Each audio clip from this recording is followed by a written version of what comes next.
mukjizatnya Kanjeng Nabi. Ketika itu tangan terputus sama Nabi, diambil tangan terputusnya, kemudian ditempelkan lagi. Dengan mukjizatnya itu tangan nempel lagi. Yang pernah sakit, yang hampir mau putus, dengan mukjizat Nabi itu sehat kembali, malah jadi lebih nggak perlu operasi. Dengan mukjizatnya Kanjeng Nabi yang diberikan oleh Allah, orang-orang kafir tertidur. Nabi Muhammad lewat ke rumah Abu Bakar, bilang,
Bismillahi masyaallah, la yasukul khaira illallah. Bismillahi masyaallah, la yasrifu su'a illallah. Bismillahi masyaallah, ma kana min ni'matin fa minallah. Bismillahi masyaallah, la haula illa billahil aliyyil azim. Assalamualaikum warahmatullahi ta'ala wabarakatuh.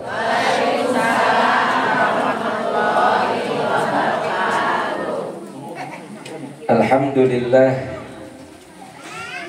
alhamdulillahilladzi bi ni'matihi tatimmus shalihat wa tanzilur rahmat wal futuhat wal fuyudat.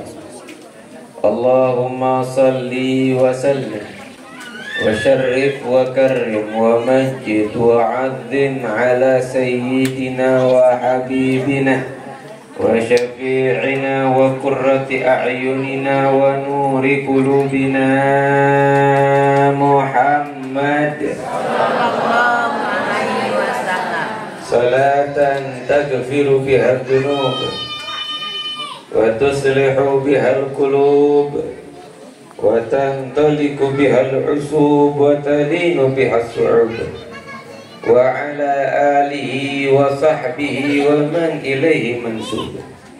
Subhanaka la ilma lana illa ma 'allamtana innaka antal alimul hakim. Rabbi shrah li sadri wa yassir li amri wahlul 'uqdatam min lisani yafqahu qawli wahdi qalbi wa qulubahum wa saddid lisani.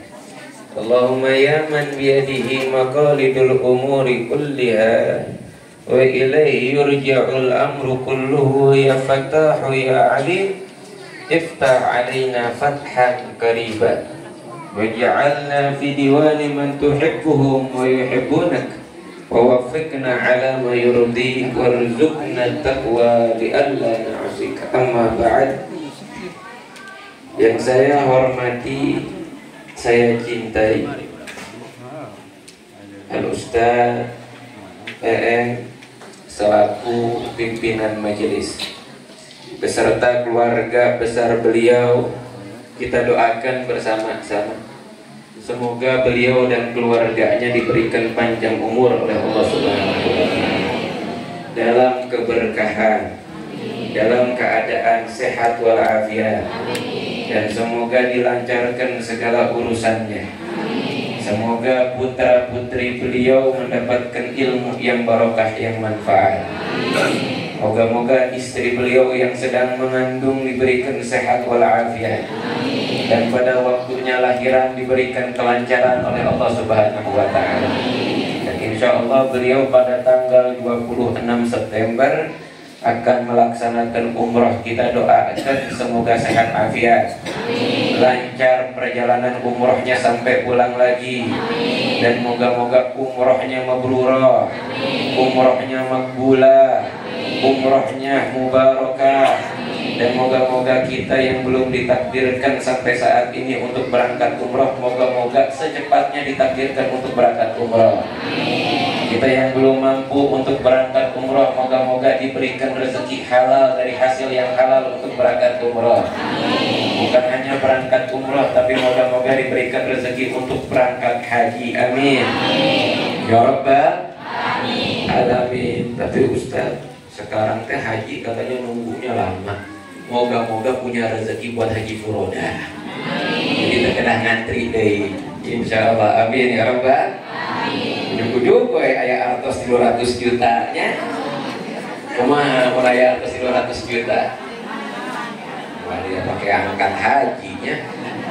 Paling-paling mau pakai angkat haji munaya. So ayana ibu-ibu bapak ya. Ujung-ujung ayah artos 200 juta bakalan dianggona oleh.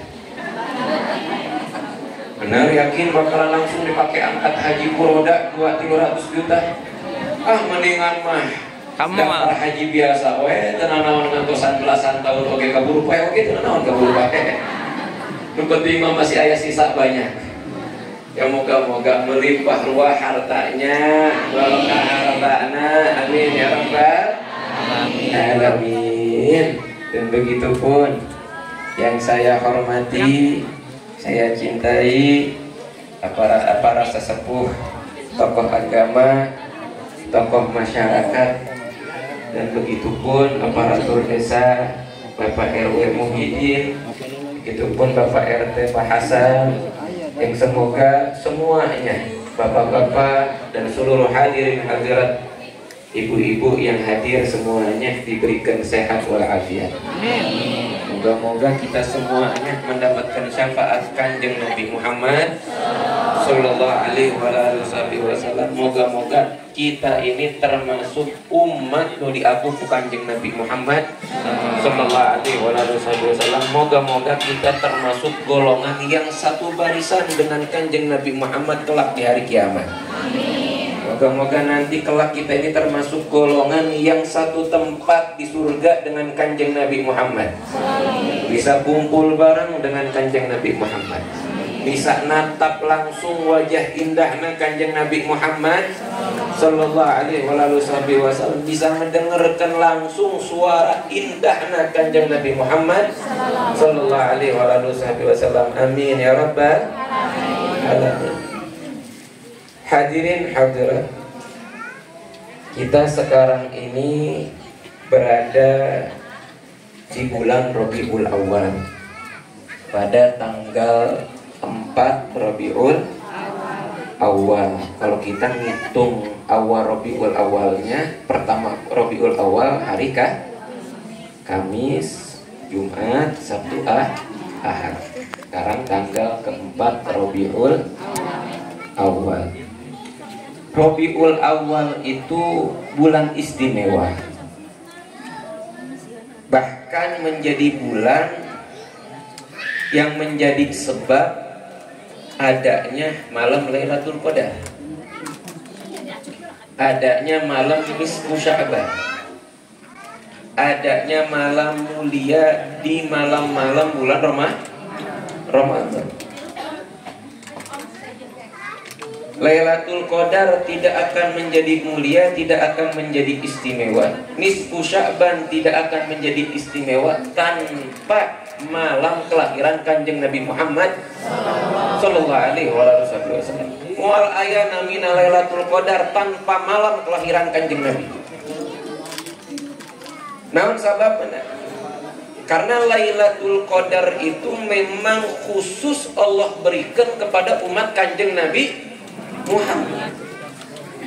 Umat-umat sebelumnya nggak ada yang diberikan keistimewaan Lailatul Qadar. Hanya umat Kanjeng Nabi Muhammad sallallahu alaihi wasallam yang mendapatkan keistimewaan Lailatul Qadar. Itu karena sebab Kanjeng Nabi. Kanjeng Nabi curhat ke Allah Subhanahu wa taala. Ngadukeun ke Allah Subhanahu wa taala. Saking perhatianna ka umat. Saking deudeuhna, saking cintana ka urang sadayana sebagai umatna. Curhat Nabi Muhammad teh ka Allah Subhanahu wa taala. Naon nu curhatkeun? Kumaha curhatna? Nabi Muhammad curhat sama Allah tentang pendek umur umat Kanjeng Nabi. Kalau dibandingkan dengan umur umat-umat sebelumnya, umur umat Kanjeng Nabi ini termasuk sangat pendek. Umur umat-umat sebelumnya itu sampai ada yang ratusan tahun, bahkan lebih dari 1000 tahun. Bahkan dari segi fisik pun kita mah jauh daripada mereka. Itu tadi diperhatikan ku Kanjeng Nabi, dipikirkan ku Kanjeng Nabi.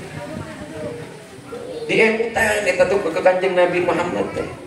Pendeknya umur umat Kanjeng Nabi Muhammad, yang mana kata Kanjeng Nabi Muhammad umur umat Nabi Muhammad mah umumnya antara 60 sampai 70. Dipikirin sama Kanjeng Nabi Muhammad. Kalau umur umatku pendek, enggak sepanjang umur umat-umat sebelumnya, berarti waktu ibadahnya juga sebentar. Kalau waktu ibadah di alam dunianya sebentar, maka pahala yang dikumpulkan pun bakalan lebih sedikit ketimbang umat-umat sebelumnya. Sedangkan Nabi Muhammad itu pengennya umat Nabi Muhammad yang paling banyak pahalanya, yang paling tinggi derajatnya, yang paling mulia di sisi Allah ketimbang umat-umat sebelumnya. Lihat tuh, perhatikan orang sadaya, cintanya Nabi Muhammad, sayangnya Nabi Muhammad sama kita tuh seperti itu. Yang bikin Nabi kepikiran umat, yang bikin Nabi Muhammad sallallahu alaihi wasallam terbebani umat, yang jadi beban buat Nabi Muhammad ke umat, yang menjadi pikiran Nabi Muhammad umat, yang membikin resah hati Kanjeng Nabi Muhammad umat. Orang sadayana terus apal ayat ieu, laqad ja'akum rasulun min anfusikum azizun 'alaihi ma 'anittum harisun 'alaikum bil mu'minina raufur. Laqad ja'akum rasulun min anfusikum, telah datang seorang utusan Allah, yaitu Kanjeng Nabi Muhammad, sama seperti kalian dari jenis manusia. Azizun 'alaihi ma 'anittum, terasa berat buat beliau setiap kesusahan yang menimpa kalian. Harisun 'alaikum, berusaha bagaimana kalian sebagai umatnya selamat. Ditegaskan ku Allah di dalam Al-Quran bahwa Kanjeng Nabi Muhammad yang bikin resah keselamatan umat, yang bikin susah umat kepikiran Kanjeng Nabi itu. Yang diusahakan ku umat, yang diusahakan ku Kanjeng Nabi Muhammad keselamatan umat. Di detik-detik akhir wafat Kanjeng Nabi, umat nu dipikirkan ku Kanjeng Nabi, nu diingat ku Kanjeng Nabi, umatnya, umatku, bukan istriku, bukan anakku, bukan hartaku. Nabi Muhammad itu nggak pernah galau gara-gara harta, nggak pernah galau gara-gara harta. Galaunya Nabi Muhammad itu gara-gara harta. Kalau malam hari, ini sifat Kanjeng Nabi. Sifat Kanjeng Nabi berurusan dengan dunia. Yang tong disamikan jeung urang, ya pasti beda jauh jeung urang mah. Nabi Muhammad itu kalau sudah di malam hari, kemudian di sakunya masih ada uang, zaman dulu masih dinar dirham. Kanjeng Nabi teh galau. Teu tiasa bobo, can tiasa bobo. Keluar dulu dari rumah, itu uang yang masih sisa walaupun cuman sedikit, disedekahkan dulu tanpa ada tersisa, baru balik ke rumah bisa bobo kenyang. Urang kumaha? Rek sare teh buka heula dompet. Aya pahlawan mana eta di dompet teh? Aya pahlawan saha nu di dompet teh? Aya warna naon di dompet teh? Mun misalkan tinggal warna ungu tah, aduh kumaha isuk teu bisa sare. Kanjeng Nabi Muhammad nggak bisa bobo karena masih ada sisa uang. Jadi buat Kanjeng Nabi Muhammad mau urusan dunia mata dipikirkan. Malah ditawarkan ke Kanjeng Nabi Muhammad gunung dijadikan emas. Buat Kanjeng Nabi Muhammad gunung akan dijadikan emas, ditawarkan ke Kanjeng Nabi Muhammad. Ditolak ku Kanjeng Nabi Muhammad. Nabi Muhammad lebih milih hidup sederhana. Nabi Muhammad pernah kesusahan makan. Nabi Muhammad pernah ditempeleng gara-gara salah dalam kerja. Nabi Muhammad oke. Didamel Kanjeng Nabi Muhammad teh. Jadi teu bener mun urang hirup di alam dunia teh terus wae ibadah teu aya gawena. Ya hayangna pikiran wae. Itikaf wae. Istri, anak, kelaparan itu dipikirkan. Nu penting mah zikir wae. Niatkan bekerja itu bisa bernilaikan ibadah. Usaha itu bisa bernilaikan ibadah. Semua yang dilakukan Nabi itu ibadah. Enggak ada satupun yang dilakukan oleh Nabi bukan ibadah. Nah, salah satu yang dikerjakan sama Nabi bekerja. Nabi Muhammad pernah bekerja cuma untuk dapat beberapa kurma. Kerja apa? Nimba air. Nimba air buat nyiramin kebun kurma. Kanjeng Nabi ini teh. Sah Kanjeng Nabi manusia paling mulia, manusia paling hebat, manusia paling tampan, manusia paling mulia, manusia paling tinggi derajatnya. Gak bakalan ada makhluk yang seperti Kanjeng Nabi Muhammad. Boro-boro lebih agung dari Kanjeng Nabi Muhammad. Seperti Kanjeng Nabi Muhammad pun walaya. Tapi Nabi Muhammad pernah kerja sama orang ngangkat timbaan air untuk nyimarin kebun. Tahu-tahu timbaannya putus. Yang punya kebun gak tahu kalau yang kerja itu Kanjeng Nabi. Ditempeleng Kanjeng Nabi. Nabi Muhammad langsung bilang, ternyahok itu orang teh saha. Didiamkan ke Kanjeng Nabi. Minta maaf Kanjeng Nabi. Nabi Muhammad minta maaf. Setelah beberapa waktu, ini orang yang punya kebun tahu kalau yang ditempeleng itu Kanjeng Nabi. Langsung dia kaget, takut. Dia ambil bedog, dia ambil pedang, diputus itu tangannya. Yang bekas nempeleng Kanjeng Nabi. Dibawa itu tangan yang sudah putus sambil bercucuran darah ke hadapan Kanjeng Nabi. Ya Rasulullah, saya minta maaf, saya nggak tahu.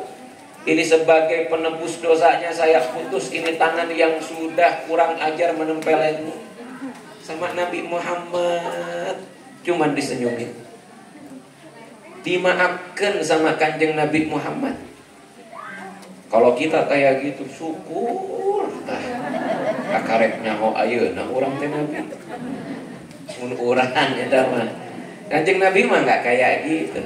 Dikesianin sama Kanjeng Nabi. Mukjizatna Kanjeng Nabi.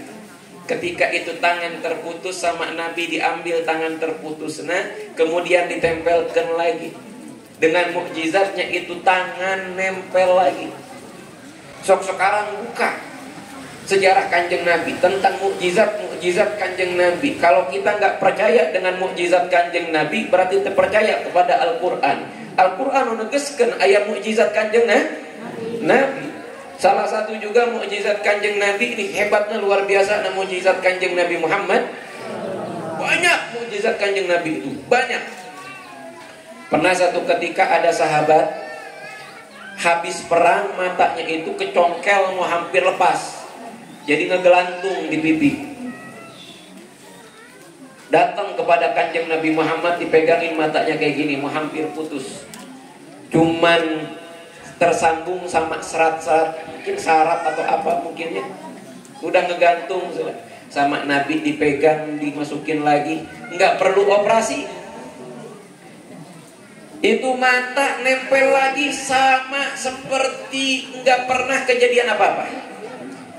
Bahkan kata sahabat tersebut, ini mata yang pernah disentuh sama Nabi, yang tadinya pernah sakit, lebih tajam pandangannya ketimbang mata yang satunya.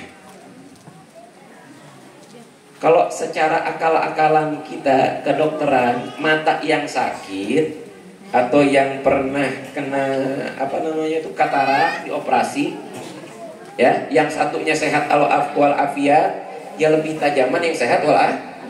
Ya. Ini mah enggak, yang pernah sakit, yang hampir mau putus, dengan mukjizat Nabi itu sehat kembali, malah jadi lebih nggak perlu operasi, nggak perlu operasi.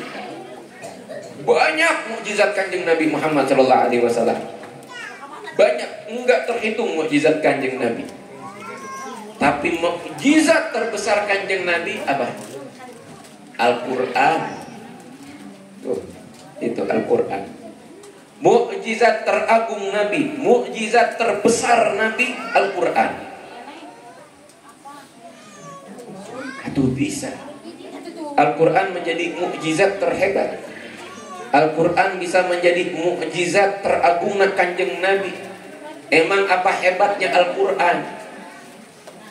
Kalau kita mikir-mikir kayaknya lebih hebat kayak tadi, nyembuhkan tangan yang sudah putus, nyembuhkan mata yang sudah hampir lepas, mengeluarkan air dari jari jemari, diminum sama ribuan orang itu air, dipakai wudhu juga. Cukup air yang keluar dari tangannya Kanjeng Nabi. Tapi yang lebih hebat yaitu mukjizat Al-Quran. Kenapa kok bisa lebih hebat? Pertama, Al-Quran itu wahyu Allah Subhanahu wa ta'ala. Yang kedua, mukjizat lainnya hanya terbatas di hidupnya Nabi. Ketika Nabi sudah tiada, mukjizat itu tidak tersisa lagi. Tidak tersisa lagi, nggak ada lagi. Beda dengan mukjizat Al-Quran. Dari zaman Nabi sampai Nabi meninggal, dari generasi ke generasi, dari abad ke abad sampai 1400 tahun lebih, itu Al-Quran masih bertahan. Itu Al-Quran tidak ada berubah sedikit pun. Dari zaman Kanjeng Nabi mendapatkan Al-Quran, mendapatkan wahyu dari Allah, sampai sekarang nggak ada satu huruf pun yang berubah. Boro-boro hilang satu ayat, ibu bapak, Al-Quran teh satu hurufnya aja nggak ada yang berubah. Satu harokatnya pun nggak ada yang berubah. Satu hurufnya nggak ada yang berubah. Boro-boro satu ayat. Ini hebatnya Al-Quran dibandingkan mukjizat-mukjizat yang lain. Jadi kalau mukjizat yang lain terbatas di hidupnya Nabi, munculnya hanya di hidup Nabi. Tapi kalau mukjizat Al-Quran terus sampai sekarang, sampai nanti manusia terakhir mendapatkan mukjizat Al-Quran. Selanjutnya, kehebatan Al-Quran. Al-Quran menjadi pedoman hidup bagi umat Islam, baik dari zaman Nabi dan setiap zaman setelah Nabi. Al-Quran selalu menjadi pedoman bagi umat Nabi menjalani hidup di alam dunia agar selamat, agar bahagia. Padahal setiap zaman ada perubahan, setiap generasi ada perubahan, tapi Al-Quran selalu relevan, selalu bisa digunakan di setiap generasi, selalu bisa dijadikan pedoman di setiap zaman, walaupun berbeda-beda. Zaman Nabi, zaman unta kendaraannya. Sekarang ada pesawat, ada Ferrari, ada kendaraan-kendaraan canggih, ada HP. Zaman Nabi foto pun tidak ada. Tapi Al-Quran muncul dari zaman itu unta yang jadi kendaraan utama, sampai sekarang kendaraan itu bermacam-macam dengan teknologi yang sudah canggih, tetap masih bisa dijadikan pedoman. Enggak tergerus dengan waktu, tidak sirna manfaatnya karena zaman. Tidak sir, hebat itu. 1400 tahun sudah bergenerasi, berzaman-zaman lewat, tapi enggak pernah itu Al-Quran itu, ya, Al-Quran itu enggak pernah enggak cocok buat zaman ini mah, enggak cocok Al-Quran dipakai di zaman sekarang. Enggak. Selalu cocok di zaman apapun, selalu cocok. Selalu bisa dijadikan pedoman. Makanya Al-Quran didaulat sebagai mukjizat terbesar Kanjeng Nabi Muhammad sallallahu alaihi wasallam. Makanya sayang banget kalau ada umat Kanjeng Nabi Muhammad tapi Al-Quran itu cuma jadi koleksi di rumah. Al-Quran itu cuma seukur jadi koleksi. Baru itu Al-Quran diambil, dibersihkan debu-debu nanti di bulan Ramadan. Selesai bulan Ramadan tutup Al-Quran deh, disimpan deh jadi koleksi eta teh. Sampai numpuk debu nah. So biasakan kita tuh baca Al-Quran. Itu mukjizat terbesar Nabi. Dari zaman sahabat sampai sekarang enggak ada orang-orang soleh yang meninggalkan baca Al-Quran dalam sehari, itu enggak ada. Enggak ada perempuan-perempuan solehah yang males baca Al-Quran kecuali dalam kondisi lagi haid, lagi halangan. Perempuan solehah, laki-laki soleh dari dulu, salah satu cirinya, salah satu sifatnya seneng baca Al-Quran. Kalau pengen dicap sama Allah sebagai hamba soleh, jangan jauh dari Al-Quran. Jangan sampai sehari lepas dari baca Al-Quran. Baca Al-Quran setiap hari kalau ingin barokah hidupnya, kalau ingin dicap sebagai hamba yang soleh. Yang terjantan hamba soleh diangkat ku Allah Subhanahu wa taala sebagai hamba nu soleh hoyong teh. Kirang tarik hoyong teh. Jalmi nu soleh ke tempatna di mana kene teh? Di surga. Moga-moga kita termasuk hamba-hamba nu soleh. Amin ya rabbal alamin. Ini nyambung kemana nih? Oh, Nabi Muhammad. Ya, datang orang tersebut dengan tangannya terputus, akhirnya dengan mukjizat Nabi tangannya itu nyambung lagi. Nabi Muhammad manusia mulia. Kalau misalkan mau jadi manusia paling kaya, lebih kaya daripada Nabi Ismail, Nabi Sulaiman, lebih kaya dari Nabi Sulaiman, bisa Nabi Muhammad ditawarin gunung jadi jadikan emas segunung. Kurang kumaha. Kata Kanjeng Nabi, ini mah kata Kanjeng Nabi sanes saluran nabinya. Kata Kanjeng Nabi, sebab kalau umatku mah kebanyakan kalau ditawarin dikasih emas segunung bakalan minta di 2 gunung. Dibere 2 gunung minta deui tah gunungmu itu tuh jadikan emas deui itu. Moal aya puasna. Yang rakus dari umat Kanjeng Nabi mah mau sebanyak apapun hartanya nggak bakalan cukup. Ayeuna penghasilanna puluhan juta, si horeng teh hutangna ratusan juta, miliaran. Penghasilanna miliaran, teu cukup oge, cicilanna oge loba. Kalau rakus, tapi kalau sederhana hidupnya, menerima apa yang Allah berikan, seberapa pun harta yang dimiliki cukup. Tapi kalau rakus mah walaupun gunung dijadikan emas satu gunung bakal minta dua gunung. Nabi Muhammad menolak. Nabi Muhammad lebih milih hidup sederhana. Jadi Nabi Muhammad gak pernah terbebani gara-gara ekonomi, gak pernah. Nabi Muhammad gak pernah kepikiran gara-gara ekonomi. Malah kepikiran kalau bobo masih punya uang, kepikiran gak bisa bobo. Nabi Muhammad dikeluarkan dulu itu uang, disedekahkan dulu, baru pulang ke rumah gak ada uang sama sekali, bisa nyenyak tidur nak Kanjeng Nabi. Kita beda. Nah, lalu apa yang menjadi keresahan Nabi? Apa yang menjadi pikiran Nabi?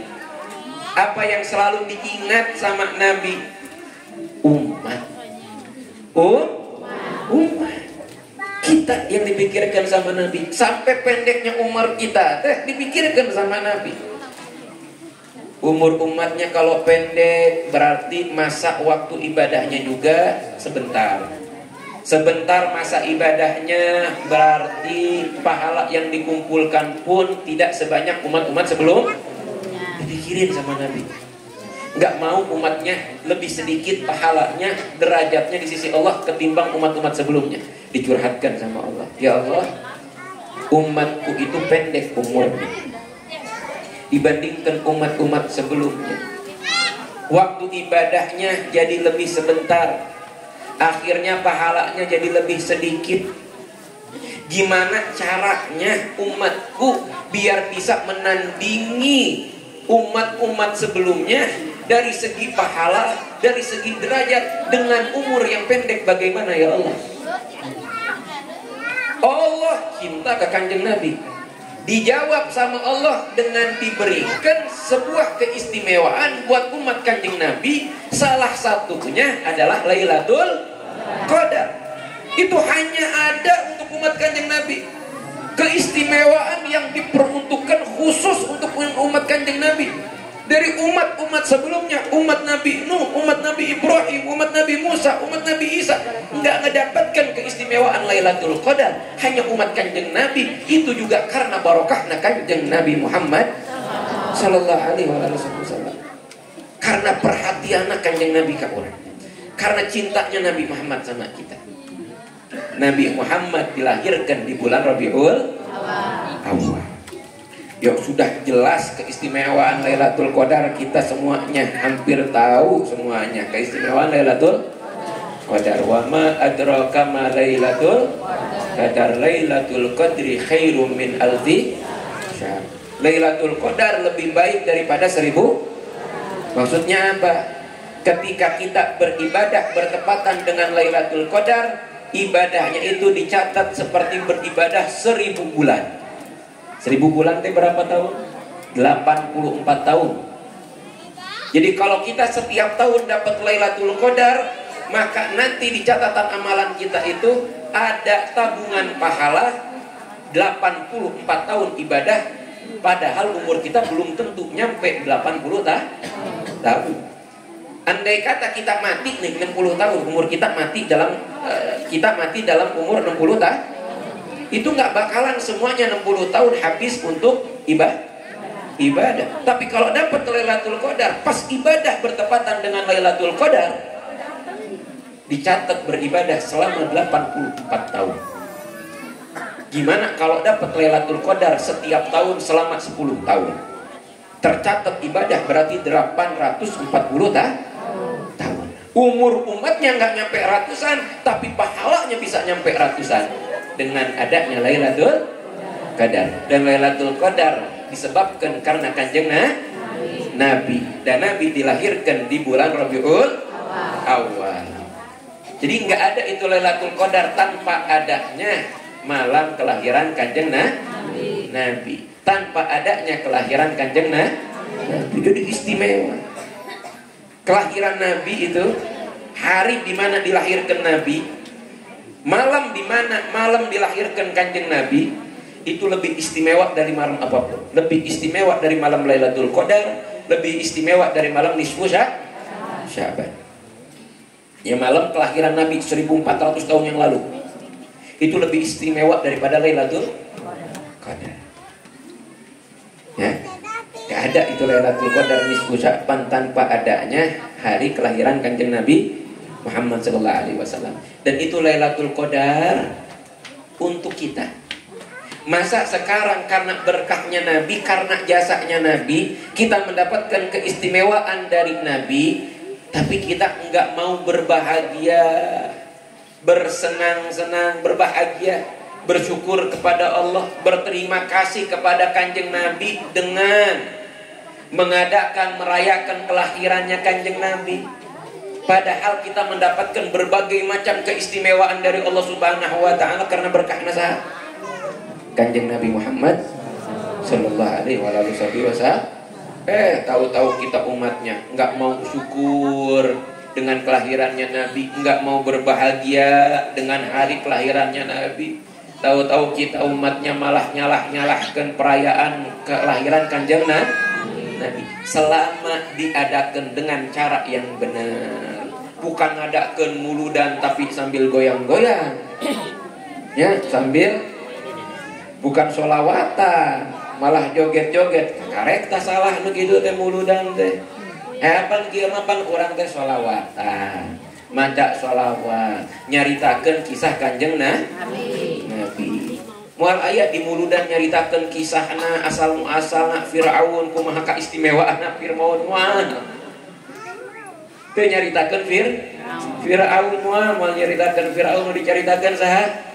Kanjeng Nabi. Udah mah kita ini dalam setahun hampir jarang buka buku kisah Kanjeng Nabi teh. Sok ayeuna ngatung saha nu istiqomah yang biasa yang sering buka buku, baca buku kisah Nabi. Siapa?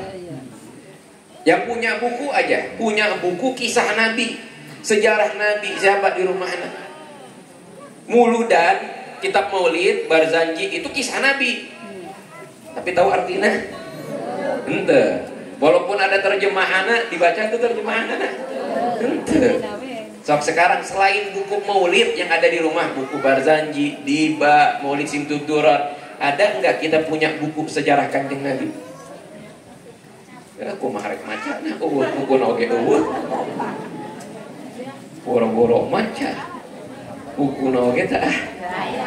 Padahal banyak buku sejarah tentang Kanjeng Nabi. Banyak. Salah satu buku sejarah yang bagus nih terjemahan dari bahasa Arab, kitabnya bahasa Arab aslinya. Kemudian diterjemahkan namanya Rahiqul Maktum. Cari terjemahan Rahiqul Maktum yang dicetak sama percetakan Ummul Qura kalau nggak salah. Saya punya bahasa Arabnya, saya punya bahasa Indonesianya. Itu bahasa Indonesia terjemahannya persis dengan bahasa Arabnya. Bagus itu kitab sejarah. Kalau kita baca itu kita kebawa seneng, kita kebawa sedih, kita kebawa wah ingat Kanjeng Nabi. Enak tuh baca kitab itu teh, baca kitab itu. Ya. Udah mah jarang baca buku sejarah Nabi, bukan jarang memang itu. Dan bukunya juga nggak ada. Udah gitu. Kalau buka HP yang ditonton teh ada, ngedengerkeun ceramah kisah Nabi. Aya meureun kakarek 1 menit geus di scroll deui. 1 menit, can 1 menit. Cukup lah. Beda deui. Ya kan? Ya di YouTube kalau misalkan ada yang ceramah, mau ceramah apapun termasuk ceramah ngebahas tentang Kanjeng Nabi, lewat. Nu ditonton mah nu lain. Nah ini kesempatan kita dengan acara muludan ini kesempatan kita untuk lebih mengenal sosok Kanjeng Nabi Muhammad sallallahu alaihi wasallam. Dengan acara muludan, penceramah-penceramah itu pan menjelaskan tentang sosok Kanjeng Nabi. Makanya bagi para penceramah, bagi para dai, bagi para ustadz, usahakan ketika berceramah di acara mauludan jangan melenceng pembahasannya ya dari pembahasan tentang Kanjeng Nabi Muhammad Sallallahu Alaihi Wasallam. Jangan melencengkan pembahasan hanya untuk menghibur jamaah sehingga inti pembahasan tentang Kanjeng Nabi tidak tersampaikan. Kadang-kadang kan ceramah teh hanya untuk memuaskan jamaah, hanya untuk menghibur jamaah, tapi isinya nggak sesuai dengan tema, dengan acara. Kadang-kadang jamaah oke, hoyong nate nada gitu, hoyong nate, yang ketawa-ketawanya ngundang, pelawak gitu mah. Kalau misalkan penceramah mubalik ada yang lucu itu mah tanpa disetting-setting, alias keluar spontan, bukan memang disetting untuk bikin suasana ngelawak, bukan, tapi memang spontan hanya untuk mencairkan suasana, bukan memang tujuan untuk menghibur, untuk apa? Untuk bikin lawakan-lawakan, bukan. Ceramah itu tujuan apa? Nyampaikan ilmu, bukan untuk menghibur, bukan. Hiburan mah dengan pelawak, hiburan mahnya banyak hiburan lain. Di taklik akbar mah, di kajian mah bukan untuk cari hiburan. Ada hiburannya dengan samrohan ini, dengan hadrohan, dengan sholawat bareng-bareng. Tapi jangan nuntut penceramah untuk ngasih hiburan, ngelawaknya langsung wae undang tak pasule. Suruh ceramah, tapi ngelawak isinya sedikit-sedikit cerah, sampilin salamanya. Allah, ya biar umat itu jangan sampai lupa dengan Kanjeng Nabi. Sudah mah kesempatan kita ini ngejelaskan tentang Kanjeng Nabi Muhammad itu jarang kesempatannya. Yang mau ngaji banyak-banyak itu di bulan-bulan lain itu, kalau bukan di tablik akbar itu jarang. Sok ayeuna sebanyak-banyaknya orang mau hadir pengajian dalu lobaan konser. Lebih banyakan mana? Yang hadir konser apa hadir tablik akbar? Konser. Bahkan rela ngeluarkan uang, ngagadekeun motor demi beli tiket. Pengajian ya di dia. Ayah sebelum masuk kudu heula nyerahkeun tiket. Oh kaya raya Ustaz Eeng. Kalau setiap pengajian ada tiket nah komo satiketnya 100.000. Yang hadir puluhan orang nih, ratusan nih. Langsung tuh. Ya. Langsung kaya raya Ustaz Eeng. Dipatok harga teh ibu hadir teh. Nah ini kesempatan kita. Kesempatan para ulama, kesempatan para penceramah ngejelaskan tentang sosok Kanjeng Nabi, memperdekat umat dengan Kanjeng Nabi, mengenalkan umat dengan Kanjeng Nabi. Ini harus kita tahu dulu. Tujuan ada acara maulud pertama sebagai rasa syukur kepada Allah atas kelahiran Kanjeng Nabi. Karena dengan kelahiran Kanjeng Nabi kita didaulat, dianggap sebagai umat Nabi, akhirnya kita menjadi umat termulia, mendapatkan berbagai macam keistimewaan dari Allah Subhanahu wa Ta'ala yang tidak didapatkan oleh umat-umat sebelumnya. Jadi ini sebagai bentuk rasa syukur, harus syukur kepada Allah Subhanahu wa Ta'ala. Yang kedua, untuk lebih mengenal sosok Nabi. Kalau kita jauh dari Kanjeng Nabi Muhammad, hidup kita nggak bakalan benar. Kalau kita nggak kenal Kanjeng Nabi Muhammad, hidup kita bakalan berantakan. Kalau kita jauh dari Kanjeng Nabi Muhammad, nggak kenal Kanjeng Nabi Muhammad, nggak kenal ajaran Kanjeng Nabi Muhammad, hidup kita nggak bakalan lepas daripada ngedolimin orang lain. Hidup kita nggak bakalan lepas daripada ngeganggu orang lain, baik dengan lisan ataupun dengan tangan. Kenapa? Karena yang ngajarkan kita untuk menghormati sesama Kanjeng Nabi. Yang ngajarkan kita untuk menghargai sesama Kanjeng Nabi.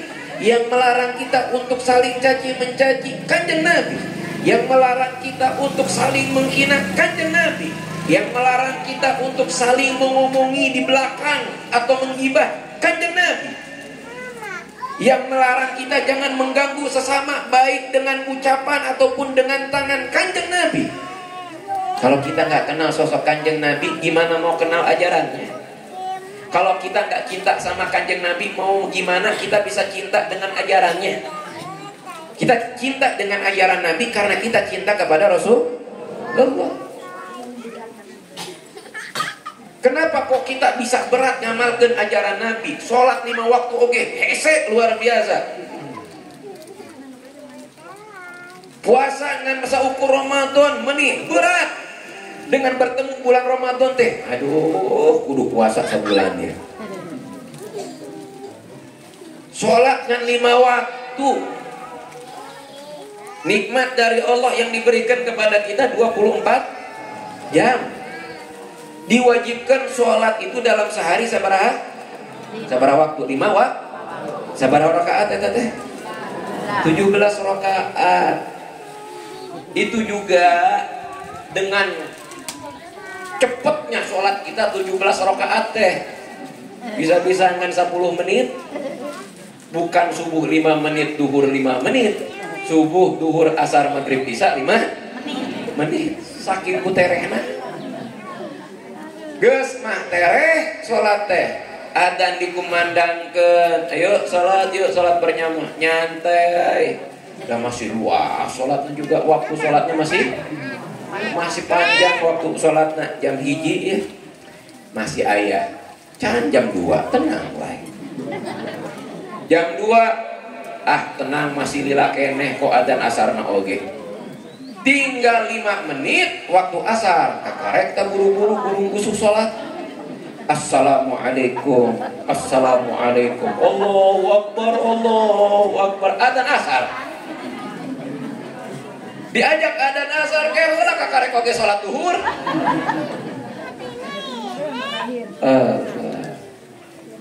Kenapa bisa gitu? Berat.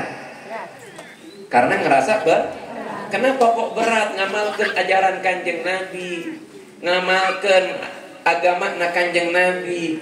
Karena tidak didasari cinta kepada Kanjeng Nabi. Karena tidak didasari cinta kepada ajaran Nabi. Kenapa nggak cinta kepada ajaran Nabi? Kepada yang menyampaikan ajarannya pun kita tidak cinta.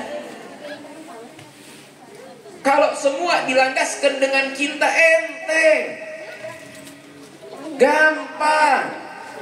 Orang kalau sudah cinta mau mengeluarkan uang sebanyak apapun rela. Kalau sudah cinta. Nih yang punya hobi nih.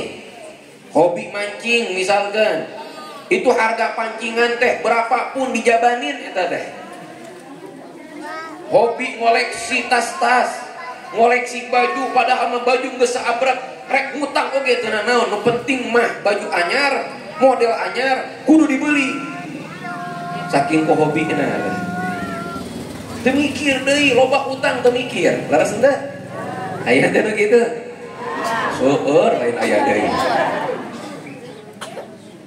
Yang punya hobi motor dan segala macam, atau punya motor di modif motor jutaan sampai puluhan juta, gak mikir segala macam karena cinta. Sudah cinta. Orang kalau sudah cinta gak mikir lagi, sudah ngeluarkan berapa banyak uang, ngeluarkan tenaga, ngeluarkan pikiran, teu mikir deui, geus dangaranna oge cinta. Sok ibu pas pertama nikah sama suami kan mentana naon oge dibere tak ku suami nah. Karena cintanya masih 100%. Ayeuna beda deh. Awal nikah mah segala macam gombalan teh dikaluarkeun, dirimu bagaikan rembulan, dirimu separuh jiwaku, wah segala macam gombalan. Bahasa teh pernah manggil nama, ayeuna mah euis teh nya euis we. Maneh teh nya maneh we. Ujang teh nya ujang we. Teu pake sayang-sayangan deui. Minta duit, meuni hese minta duit oge. Salaki minta kopi, yang sesuai aku udah bisa sorangan kan itu. Pas awal nikah mah tanpa diminta, tahu-tahu ibu teh kan bikinin kopi buat suami teh. Karena cinta anak masih full. Ya moga-moga ayeuna oge masih full insyaallah. Amin. Ya Rabbal. Amin ya Rabbal. Jadi kalau sudah cinta semua bakalan enteng. Kalau sudah cinta semua bakalan gampang, bakalan dianggap mudah. Rasa sakit pun bakalan hilang, Ibu. Kalau sudah cinta rasa sakit pun bakalan hilang. Buktinya, nih saya nih, misalkan main bola futsal atau saya suka main PS. Itu main PS itu sampai misalkan begadang itu nggak kerasa sakit kepala. Selesai main PS baru cengat-cenut kepala gara-gara begadang main PS. Tapi pas main PS nah enggak nikmat we. Main bola, hobi main bola, gebrak kaki teh aman-aman. Udah selesainya baru ka tukang urut. Pas main nama teh karasana naon eta teh. Bukan nggak sakit tapi tidak kerasa saking hobinya, saking senengnya. Saking senengnya. Bukti yang nyata nih, orang yang cinta sama Nabi sampai gampang mudah mengeluarkan tenaga, mengeluarkan harta. Para sahabat Kanjeng Nabi Muhammad Sallallahu Alaihi Wasallam. Sampai orang kafir itu bilang, ma ra'aina ahadan yuhibbu ahadan ka hubbi ashabi Muhammadin Muhammadan. Kata sahabat Kanjeng Nabi, saya nggak pernah ngelihat orang cinta kepada orang lain seperti cintanya sahabat-sahabat Muhammad kepada Muhammad. Ada salah satu sahabat Nabi namanya Zaid bin Dathinah. Zaid bin Dathinah ditangkap sama orang kafir, disiksa sama orang kafir. Ketika disiksa sudah bonyok, sudah berdarah-darah, orang kafir bilang gini sama Zaid bin Dathinah, Zaid, kamu bakalan kita bebaskan, gak bakalan disiksa lagi kalau mau kamu ngebawa Muhammad untuk ngegantikan posisimu. Jebak Muhammad untuk datang ke sini sehingga nanti Muhammad yang bakalan ngegantikan posisi kamu, Muhammad yang bakalan disiksa. Kamu bebas, selamat. Apa kata Zaid bin Dathinah? Demi Allah, sampai sumpah, saya nggak rela saya bersenang-senang di rumah dengan keluarga saya sedangkan Kanjeng Nabi tertusuk duri. Apalagi harus menggantikan posisi saya seperti ini. Saya bersenang-senang dengan keluarga sedangkan Nabi Muhammad kesakitan gara-gara tertusuk duri. Saya nggak rela. Lebih baik saya yang kesakitan tertusuk duri, Nabi senang-senang dengan keluarganya, ketimbang saya yang senang-senang dengan keluarga sedangkan Nabi Muhammad sedang kesakitan gara-gara tertusuk. Apalagi harus ngegantikan posisi saya. Sok werek nyiksa orang, gak bakalan rela digantikan oleh Kanjeng Nabi. Tertusuk duri aja nggak ridho, Nabi Muhammad kesakitan tertusuk duri sedangkan dirinya senang-senang. Orang kalau sudah cinta kayak gitu, padahal siksaan dari orang kafir teh luar biasa, tapi karena sabab cinta ke Kanjeng Nabi. Abu Bakar As-Siddiq, sahabat yang paling dekat dengan Kanjeng Nabi Muhammad. Semua hartana direlakan ku Abu Bakar As-Siddiq demi perjuangan dakwah Kanjeng Nabi. Sayyidina Ali bin Abi Thalib ketika Nabi akan hijrah. Jadi dia cerita hijrahnya Nabi. Ya, cerita hijrahnya Nabi Muhammad SAW. Sebelum Nabi Muhammad hijrah, hampir kebanyakan para sahabat sudah duluan hijrah. Sama Nabi, sahabat suruh hijrah. Nah, sahabat ketika akan hijrah, kenapa sih sampai ada hijrah? Hijrah itu apa? Pindah dari Mekah ke Madinah. Artinya hijrah itu pindah. Makanya sekarang suka ada bahasa hijrah, orang ini hijrah. Maksudnya apa? Hijrah pindah dari kebiasaan buruk kepada kebiasaan baik. Pindah dari kebiasaan maksiat pindah ke kebiasaan ibadah. Hijrah secara makna, ya, pindah. Secara bahasa artinya kenapa kok para sahabat dan kanjeng Nabi pindah dari Mekah ke Madinah? Kan Mekah itu tanah kelahiran kanjeng Nabi. Jadi di Mekah itu sahabat Nabi masih puluhan, belum terlalu banyak. Sedangkan tekanan dari orang-orang kafir itu luar biasa, diganggu, disiksa.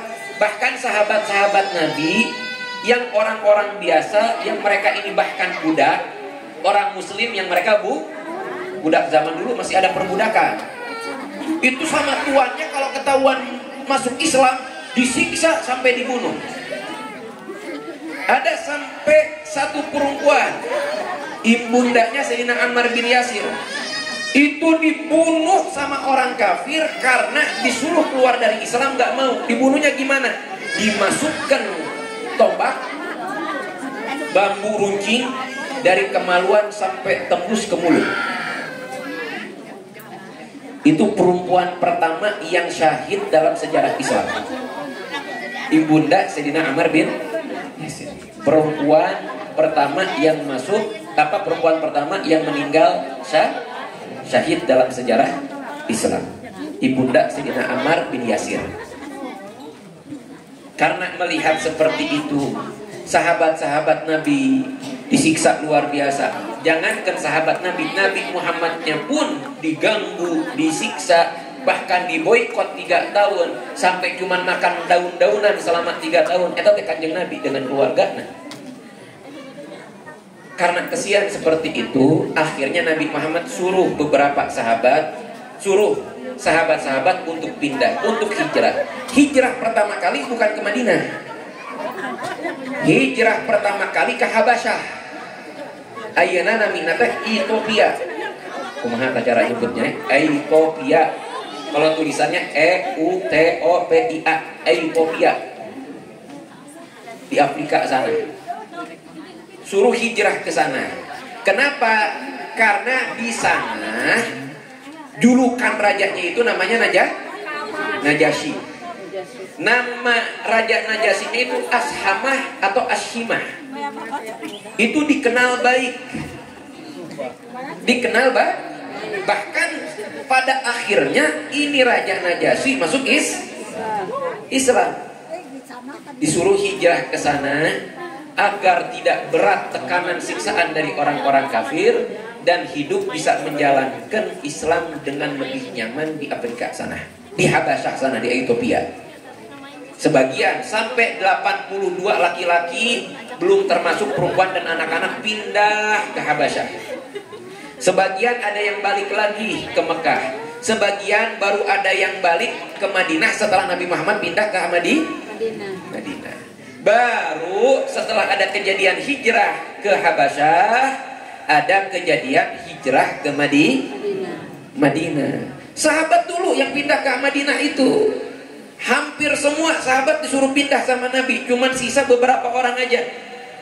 Abu Bakar As-Siddiq, Sayyidina Ali bin Abi Thalib yang cuman tersisa di Mekah. Sahabat disuruh pindah ke Madinah sama Nabi nggak mau. Kenapa? Mikirkan nasibnya kanjeng Nabi. Gimana kita tega pindah ke Madinah, tempat yang lebih nyaman, karena di Madinah sudah ada banyak yang masuk Islam. Kaum Ansor dijulukinnya, ya, kaum Ansor, asli penduduk Madinah yang mereka masuk Islam dan mendukung kanjeng Nabi, namanya kaum Ansor.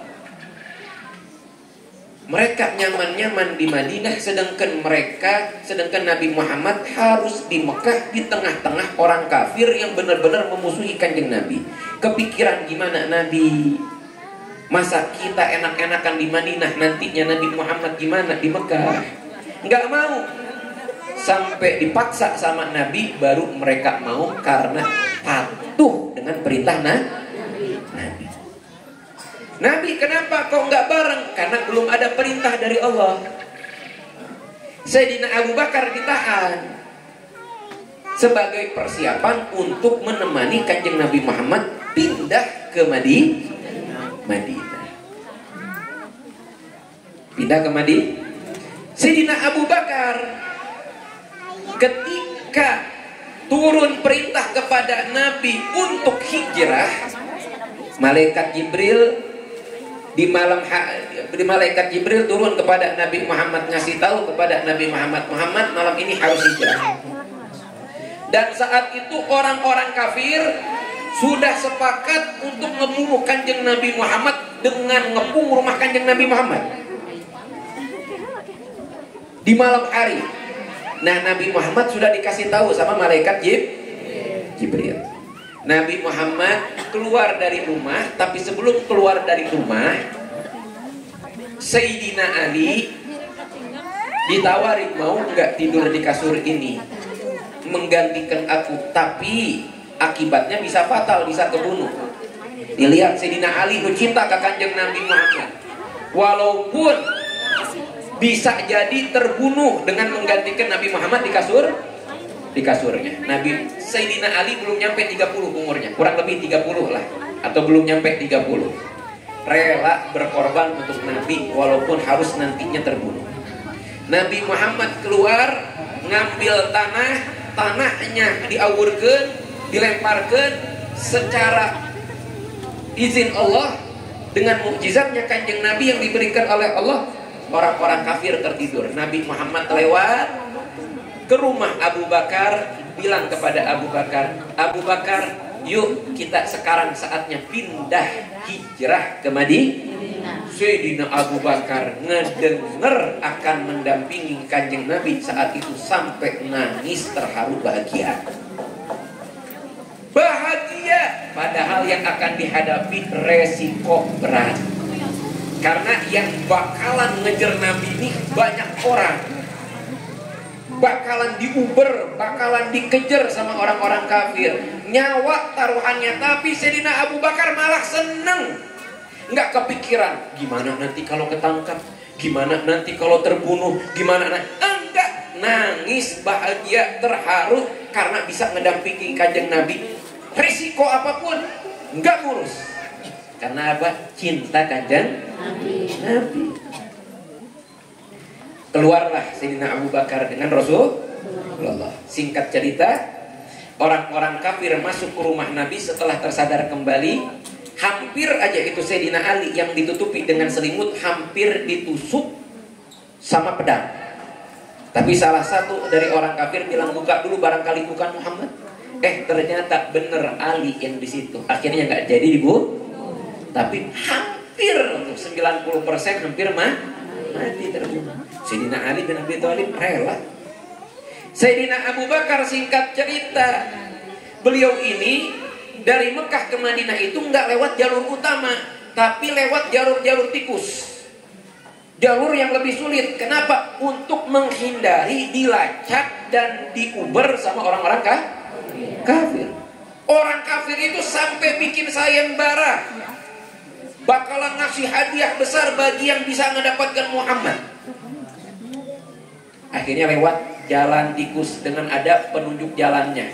Sampai akhirnya Nabi Muhammad, ya, ini cerita pengorbanan, gampangnya sahabat Nabi berkorban karena saking cintanya sama Nabi Muhammad, gak mikir apa-apa.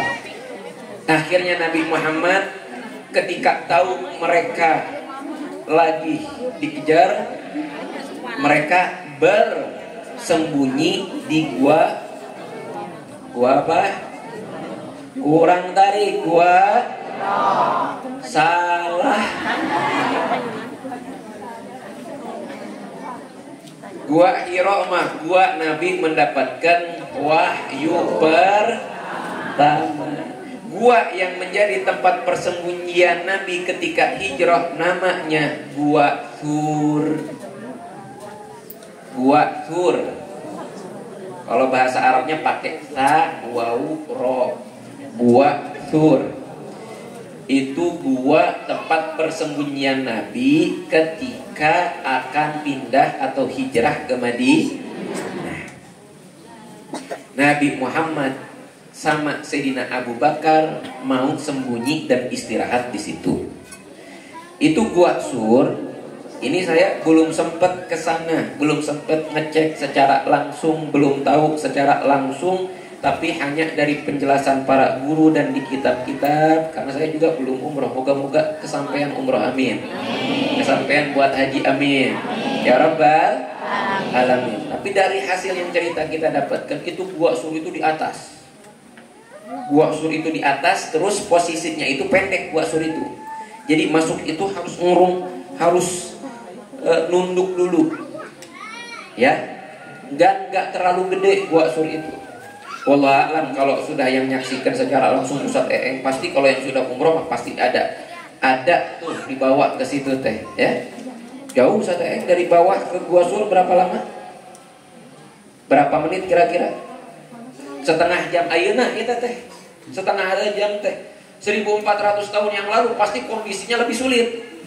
Ini sekarang kampung Cembe ini ayeuna jalanna seperti 100 tahun yang lalu kumaha?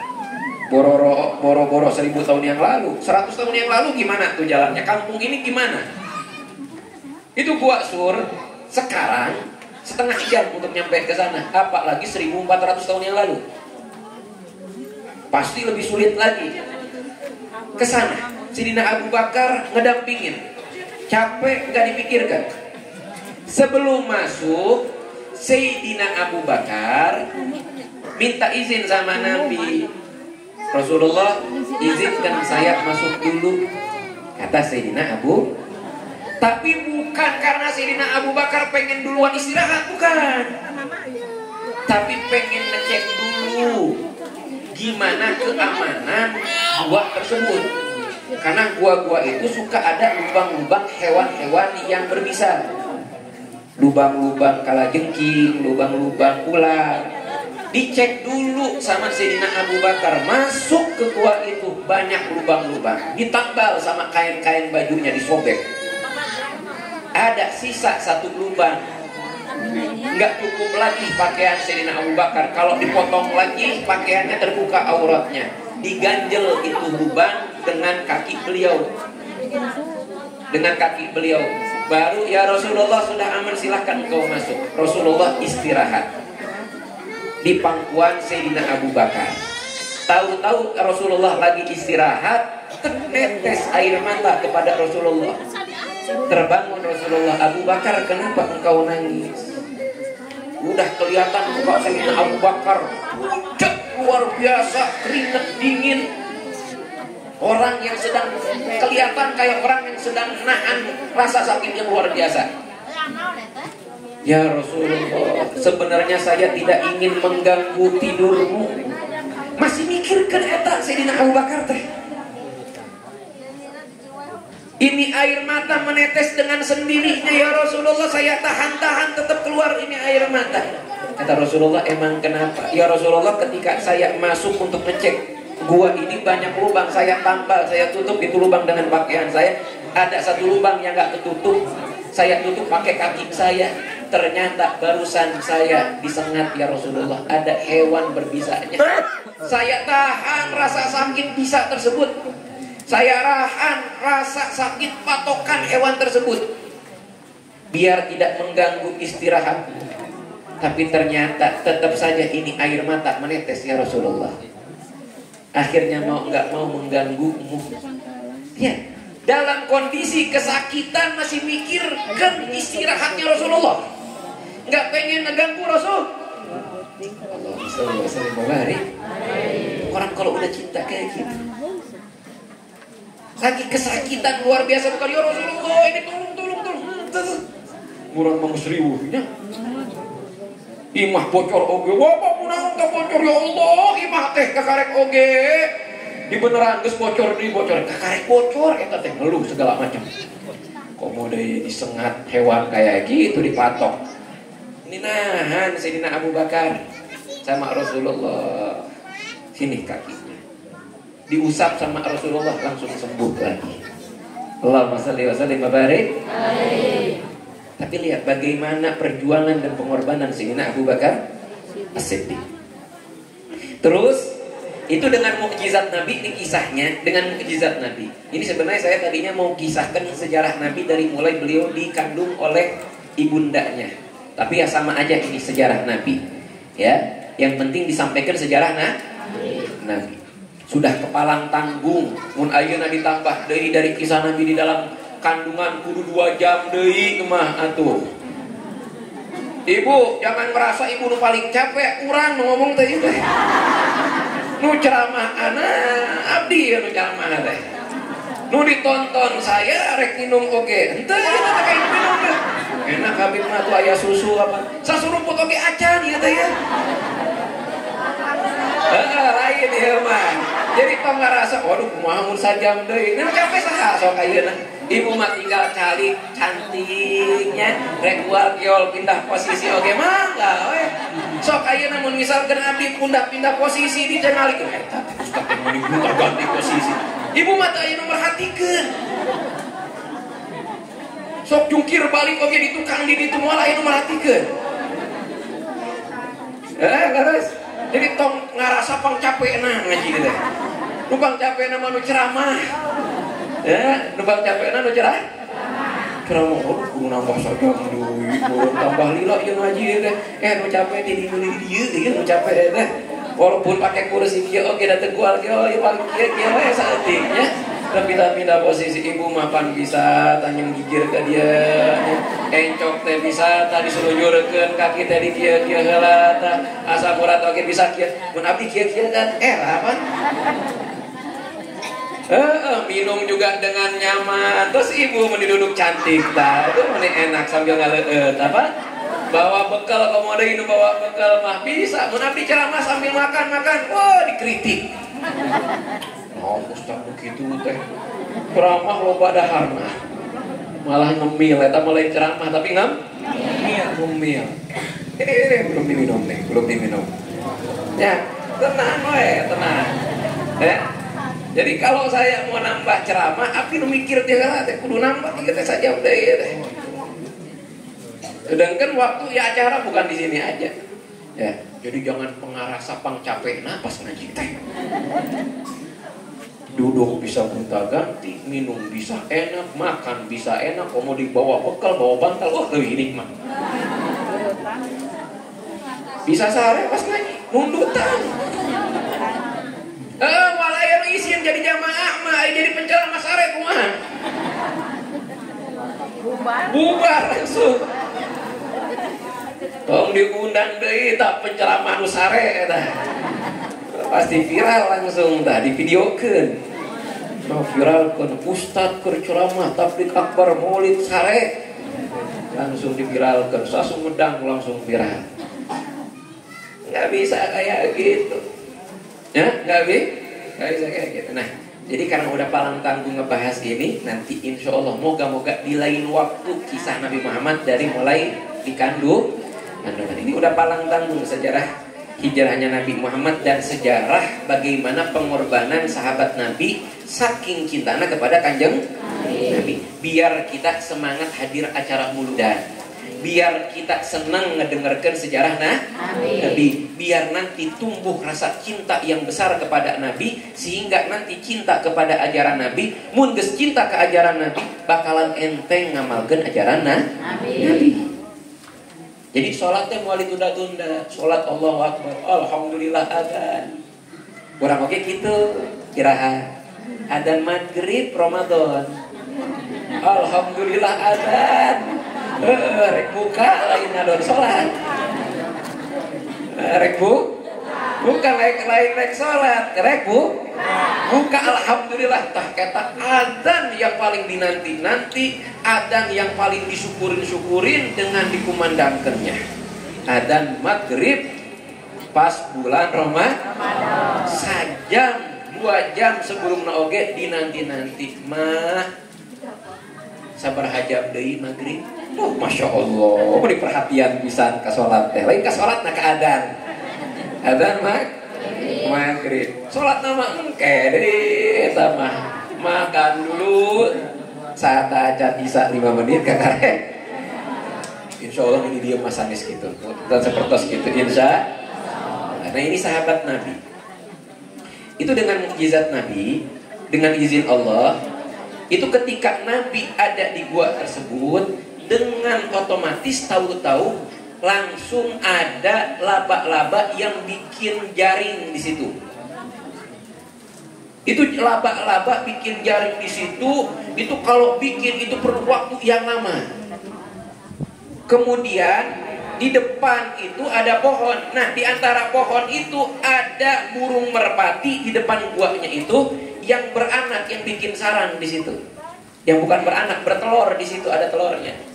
Tiba-tiba ini orang-orang kafir yang memang memburu Nabi ada di depan gua tersebut. Sayyidina Abu Bakar gemeteran ngelihat kakinya orang-orang kafir. Sedikit aja mereka nunduk, ketahuan ada Nabi Muhammad dengan Sayyidina Abu Bakar. Sayyidina Abu Bakar ketakutan. Kata Rasulullah, kenapa engkau ketakutan Abu Bakar? Dilihat kisah cinta Sayyidina Abu Bakar sampai diabadikan di dalam Al-Qur'an. Idhuma fil ghar, ketika mereka berdua di dalam gua. Satu-satunya sahabat yang disebutkan dalam salah satu sahabat yang disebutkan dalam Al-Qur'an, walaupun tidak disebutkan secara langsung namanya, tapi disebutkan mereka berdua, yaitu Nabi Muhammad dengan Abu. Ini ada mau diteruskan dulu sedikit. Teraskan sakit. Biar sente. Kenapa engkau takut wahai Abu Bakar? Kata Abu Bakar, ya Rasulullah, saya takut bukan takut, bukan khawatir dengan nasib saya. Saya enggak peduli kalau saya yang ketangkep, saya yang disiksa, bahkan dibunuh, saya enggak peduli. Yang saya takuti kalau mereka sampai tahu kita ada di sini, nasibmu ya Rasulullah. Kalau Abu Bakar yang terbunuh cuma Abu Bakar saja, tapi kalau engkau yang terbunuh, bagaimana nasib umat ya Rasulullah? Itu yang dikhawatirkan Sayyidina Abu Bakar. Kalau ketahuan sama orang kafir, bukan nyawanya terbunuh, nggak apa-apa, nggak masalah. Yang dikhawatirkan Rasulullah yang kebunuh. Abu Bakar yang terbunuh cuma dirinya satu orang. Tapi kalau Rasulullah yang terbunuh, bagaimana nasib umat? Kata Rasulullah SAW, jangan takut, Allah bersama kita. Akhirnya Sayyidina Abu Bakar diberikan ketenangan hati sama Allah Subhanahu wa Ta'ala. Ditenangkan hatinya sama Allah. Setelah Rasulullah bilang, jangan takut karena ada Allah bersama kita. Itu orang kafir yang sudah di depan gua saling berbincang-bincang. Barangkali nih Muhammad ada di dalam gua ini. Kata temennya, bahasa orang mah, gimana beleguknya? Kamu nih bodoh. Itu umur sarang laba-laba lebih tua dari umurmu. Andai kata Muhammad nih ada di dalam, itu rusak. Si sarang laba-laba bakalan dulu, dan gak bakalan ada sarang merpati yang bertelur di sini, gak bakalan ada. Mikir heula itu. Padahal itu dengan izin Allah, mukjizatnya Kanjeng Nabi gitu. Akhirnya nggak jadi ngecek gua tersebut, boro-boro ngecek, nengok aja ke gua nggak jadi. Akhirnya diberikan keselamatan oleh Allah Subhanahu wa Ta'ala. Itu di situ Sayyidina Abu Bakar dengan Rasulullah di gua nggak sebentar, agak lama. Gimana makannya? Makannya diantarkan sama putrinya Sayyidina Abu Bakar yang belum hijrah, namanya Siti Asma. Ketika itu beliau sedang hamil, bawa makanan naik gunung. Guanya tuh di gunung kan tadi dijelaskan. Lagi hamil, makanannya ditaliin. Beliau naik gunung dalam kondisi lagi hamil sampai beliau keguguran. Demi siapa? Demi Rasulullah SAW. Saking cintanya kepada Rasulullah. Kenapa mereka bisa cinta kepada Rasulullah? Karena mereka kenal kepada Kanjeng Nabi. Kenapa kita kok belum benar-benar cinta kepada Kanjeng Nabi? Karena kita belum kenal kepada Kanjeng Nabi. Ya boro-boro kita kenal. Ngebahas sejarah Nabi aja, membacanya aja hampir gak pernah.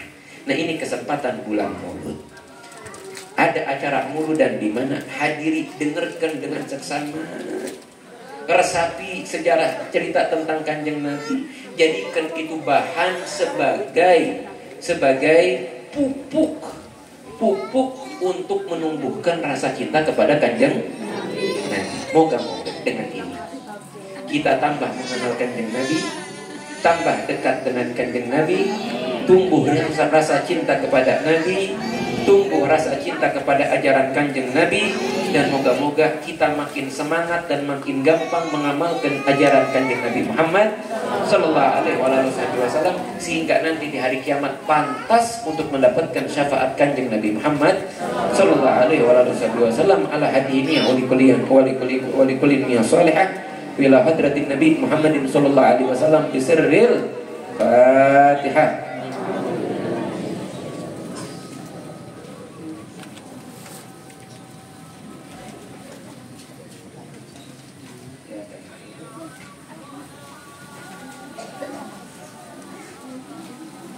Alhamdulillah dapat suara.